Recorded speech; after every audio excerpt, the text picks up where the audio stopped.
Good morning, everybody, and once again, welcome to Pankaj Sir's Echelon Tutorials. And today we are going to start with additional mathematics. And this additional mathematics is something where you will be studying mathematics at a slightly higher level. Okay. And the paper code for this is 0606. This is the paper code. And there are a number of students who opt for this additional mathematics. It's somewhat similar to international mathematics, and that's it. Okay, so in this today's session I'm going to start with a topic called indices and surds, and this is for the 10th grade. Okay, so for the 10th grade students of IGCSE, this is for the 10th grade student. Okay, of IGCSE, you have this additional maths may. You have a topic called indices and surds. This is I am referring to a book which is a second edition course book. Okay, and it's on additional mathematics for IGCSE and O level, right? And it's written by Suo Pemberton. Okay, the name of the author is Suo Pemberton. Okay, so this is the book I'm referring to, and in this book, in chapter number 3, you will get this particular chapter, indices and surds. Okay, so to get started with, okay, first you should become familiar with all the rules of the indices. Okay, and let me tell you, once you get familiar with the rules of the indices, it's not that easy to apply. You should also learn how to apply these rules. Okay, most of the time, I'll give you a hint.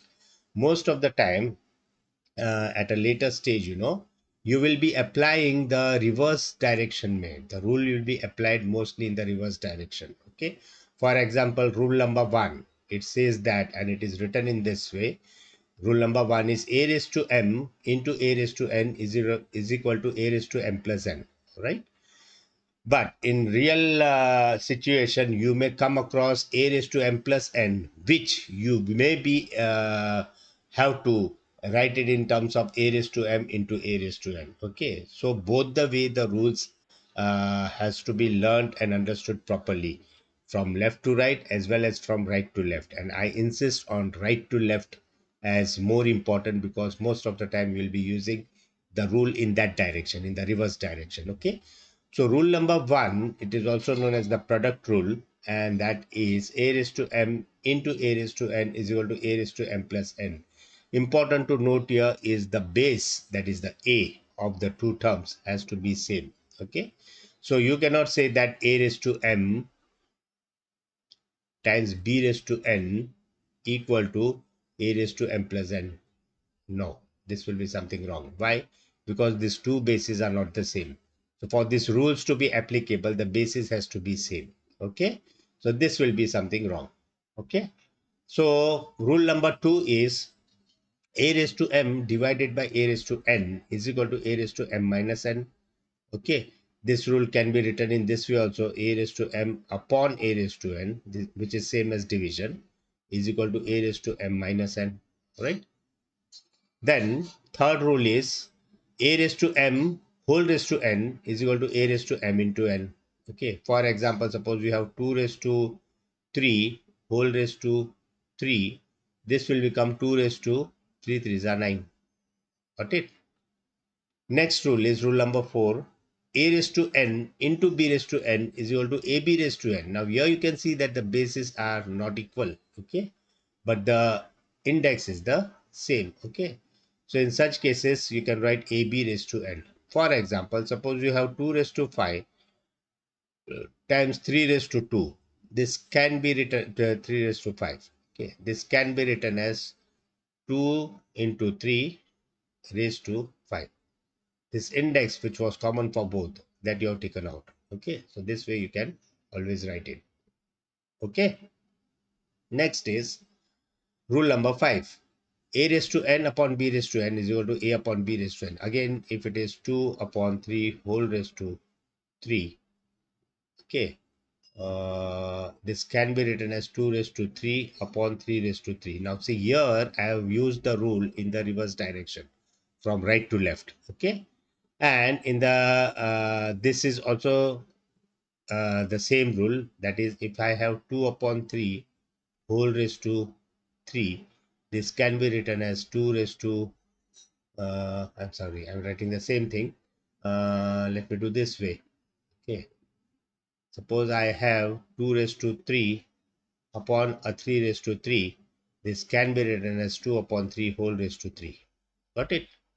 So you can see this part of this example is for the rule going from right to left, and this part is the example of rule going from left to right. Okay, so as I told you, both the ways the rule works. Okay, now coming to rule number 6. Rule number 6 says that a raised to 0 is equal to 1. For that matter, anything raised to 0 is equal to 1. So suppose you have x raised to 0, that will also be equal to 1. Suppose you have 2 raised to 0, that will also be equal to 1. Suppose you have 1 raised to 0, that will also be equal to 1. Okay. So anything raised to 0 is equal to 1. That is rule number 6. Coming to rule number 7, it says that a raised to minus n is equal to 1 upon a raised to n. This rule you have to understand this way. If you have any base, suppose 2, and if you have an index which is negative, suppose you have minus 5, okay, then you can write this as 1 upon 2 raised to 5. Okay, what has been done, this minus 5, if you want to convert it into a positive index, all you have to do is you have to bring it down. You have to bring this whole thing in the denominator. Got it? And the same thing works in this way also. Suppose you have 1 upon 2 raised to minus 5. Now, if you want to bring this, if you want to make this minus 5 positive, if you want to make the index positive, you take this entire thing on the top. You take it in the numerator. So this will become 2 raised to 5. Got it? So this rule, I think you should understand well. Okay, because many a times you will come across this particular the usage of this rule is very, very important. Okay, the next rule, that is rule number 8, is a raised to 1 by n is equal to nth root of a. Okay, in general, suppose you have a raised to 1 by 2, this can be written as square root of a. Okay, in general, right? Can you see this 2? This 2 is written here, but then this 2 can be neglected. Okay, means you are not supposed to write it. Okay, next is one second. Okay, so this particular rule number 8, is applicable in this way. A raised to 1 by 2 can be written as square root of a. Now this 2, if you don't write, it is understood. So square root of a can be written just like this also. Okay, if nothing is written inside this the tick mark, okay, you can understand that there is a 2. But then if it is a raised to 1 by 3, then you will have to write that 3 inside this tick mark. Okay, and write a over here. So this rule works in this way. Okay. Now this was a raised to 1 upon n can be written as nth root of a. Right. Now the next rule, that is rule number 9, is a raised to m upon n can be written as square root of, or rather nth root of a raised to m. For example, suppose you have 27. Okay. 27 raised to 1 by 3.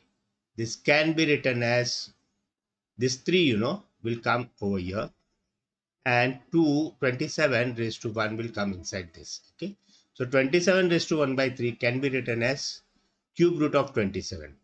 But if you were having a number like uh, you know 8 raised to 2 by 3, okay, then this can be written as, you have to put a radical sign. This 3 will come in this tick mark as usual, but now it will be 8 square under the radical sign. Okay, now this is a perfect example of this one, rule number 9. So total in all, I have made you aware of 9 rules, okay, that works in indices. Okay, so these 9 rules you have to properly understand, and the usage of these 9 rules, okay, will be applied in this exercise 3.1, which you will find on page number 51 of this particular book that I talked to you about in the beginning of this session. And once again, I'm telling you the book's name is Additional Mathematics for IGCSE and O level. It's a course book, second edition. Okay. And the author is Suo Pemberton. Okay. Now, from this book, chapter number 3 is Indices and surds. And from this, I have picked up exercise 3.1 for today. So, let us get started with exercise 3.1 and let us try to do one by one. Let us solve one by one some questions and get started. Okay. So, for exercise 3.1, okay. Uh, yeah. Question number 1. This is exercise 3.1, right? Let us see how many questions we can do. In all, I think there are some 7 questions in this exercise with, of course, some sub questions also. So it's not that small, it's a huge one, okay? So exercise 3.1, question number 1 is simplify, okay?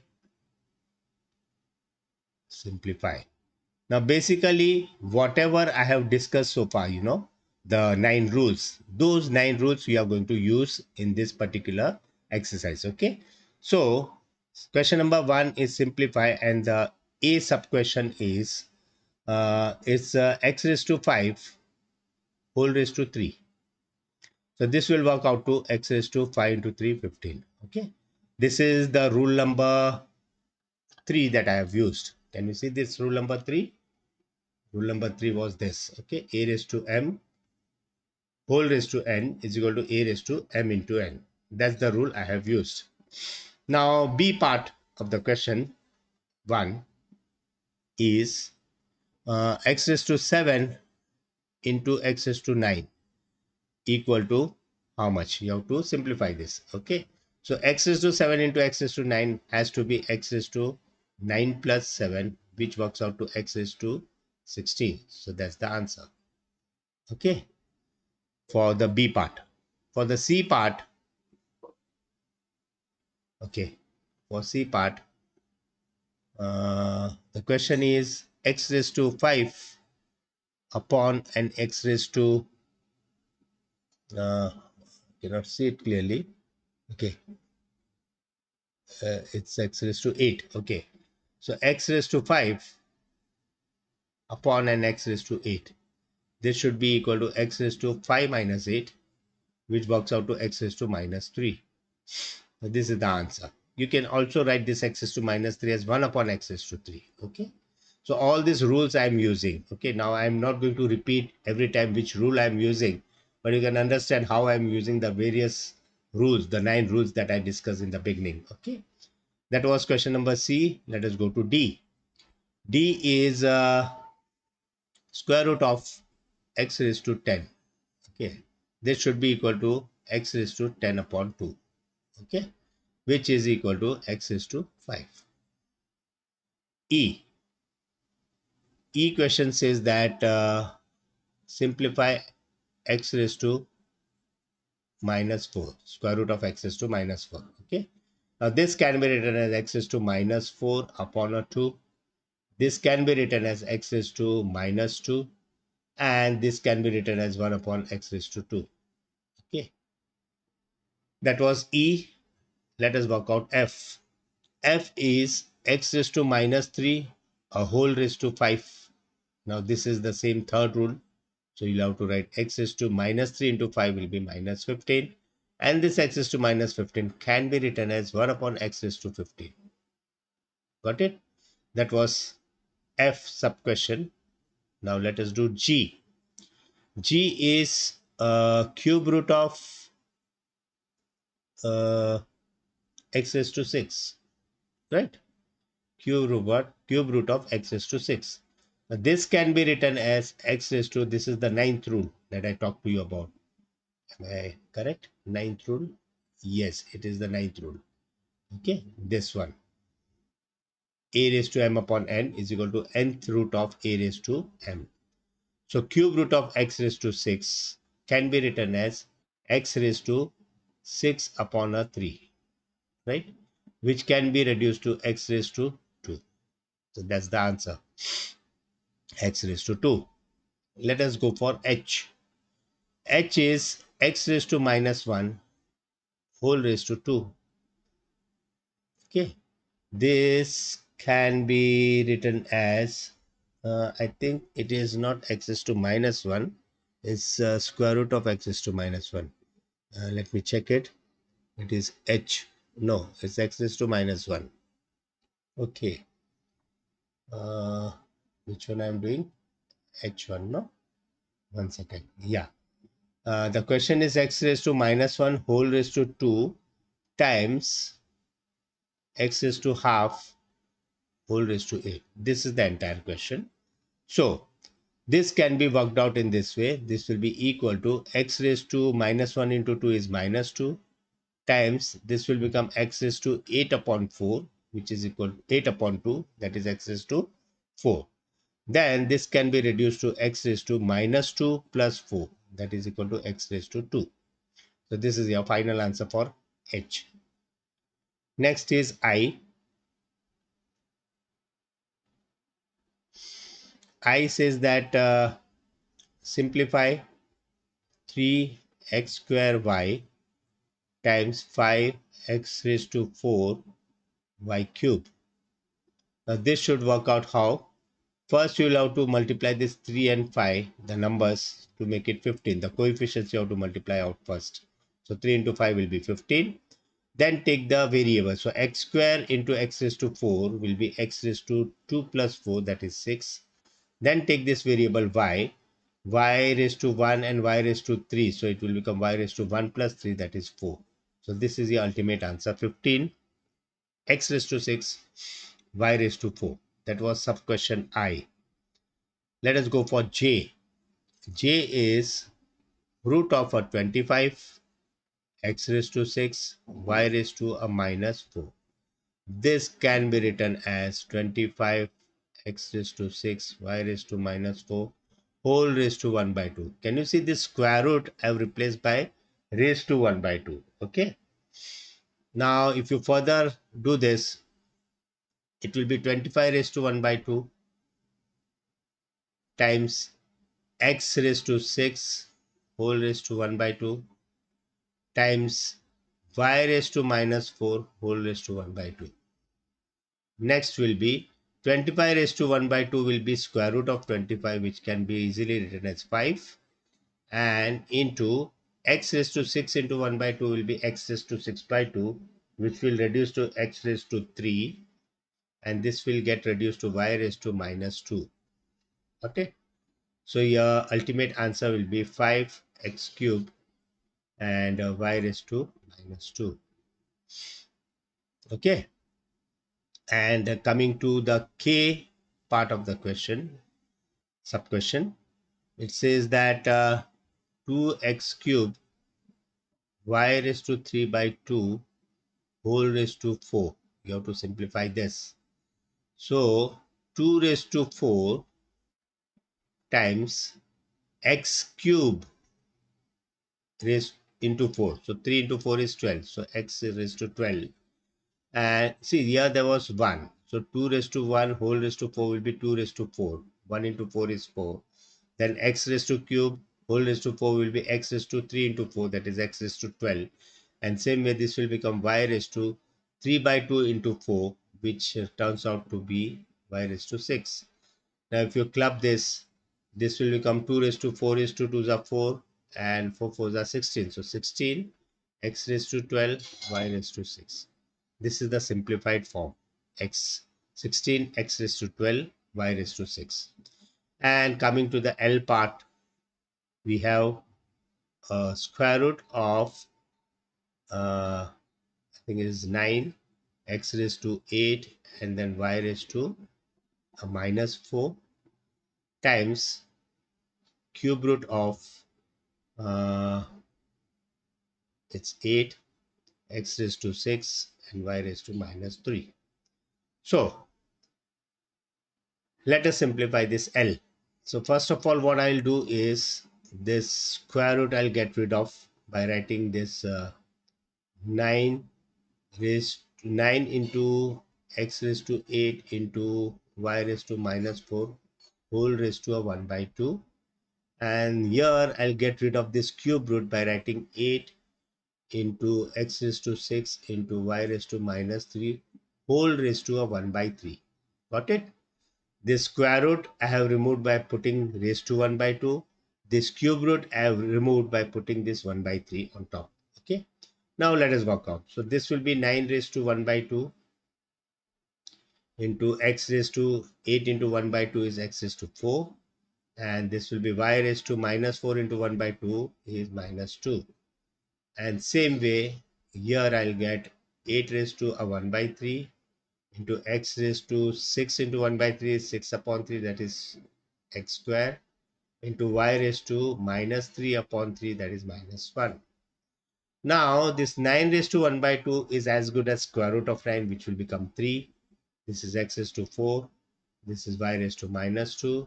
And this 8 raised to 1 by 3 is cube root of 8, which happens to be again 2 into x square into y raised to minus 1.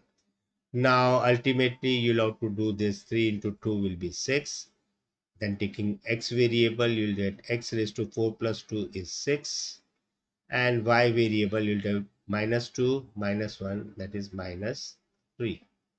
So the answer will be uh, 6 x raised to 4 y raised to minus 3. Let me check this y raised to minus 3. Okay, this is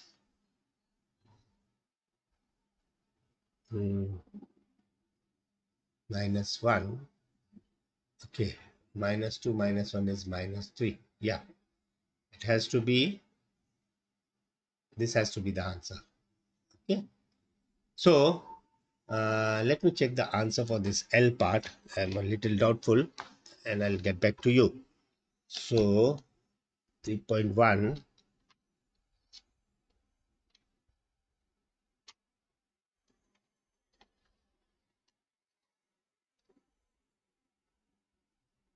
one second. Yeah, 3.1 L is 6x raised to 6 and y raised to a minus 3. Yeah, that's correct. So it has to be uh, y raised to a minus 3. Fine. Okay. So with that, we have completed question number 1, which had sub questions from right from A to L. Okay. And I think that's all for today. In the next video, video number 2 of the same topic, I'll be covering the further questions, that is question number 2, 3, 4, 5 up to 7, and I'll try to complete this exercise. Okay, so that's all for today, and see you all in the next video next time. Till then, goodbye, take care all of you.